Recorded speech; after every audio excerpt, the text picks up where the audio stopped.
এক মেয়ে তার শ্বশুর বাড়ি যাওয়ার আগে বাবাকে প্রশ্ন করলো, বাবা, আমাদের সামনের উঠোনের ওই গাছটাকে কি পেছনের বাগানে লাগানো যায় না? তখন মেয়েটির বাবা তাকে উত্তর দিয়ে বলল, ওই গাছটা হলো 4 বছরের পুরনো একটা গাছ, এটা এখন অন্য কোথাও লাগানো একদমই সম্ভব না। এখন যদি এই গাছটাকে অন্য কোনো জায়গায় নিয়ে লাগানো হয়, তবে সেটা নতুন মাটিতে নিজেকে মানিয়ে নিতে পারবে না এবং গাছটা মরে যাবে। নিজের বাবার মুখে এই কথা শোনার পর মেয়েটা তখন হাউমাউ করে কাঁদতে কাঁদতে বাবাকে বলতে লাগলো, আচ্ছা বাবা, একটা কথা বলো তো, 4 বছরের একটা পুরনো গাছ অন্য জায়গায় নিজেকে মানিয়ে নিতে না পারে, নতুন মাটিতে নিজেকে একদমই বাঁচিয়ে রাখতে না পারে, তাহলে আমি তো তোমার এই ঘরে 20 বছরের পুরনো একটা মেয়ে, আমি তো কোনো সামান্য একটা গাছ নই বাবা, আমি তো তোমারই মেয়ে।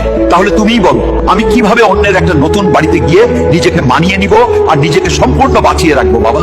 মেয়ের মুখে এমন একটা কথা শোনার পর তার পরিবারের সবাই যেন একদম অবাক হয়ে গেল, আর তার বাবা অঝরে হাউমাউ করে কাঁদতে লাগলো। আসলে আমরা ছেলেরা মেয়েদের জীবনটাকে যতটা বেশি সহজ বলে মনে করি, তাদের জীবনটা কিন্তু ততটাও বেশি সহজ নয়, অনেক কঠিন। তাই আমি এই পৃথিবীর প্রত্যেকটা ছেলেকে বলবো, আপনারা সবাই দয়া করে মেয়েদেরকে মন থেকে সম্মান করতে শিখুন এবং তাদের ভালোবাসুন।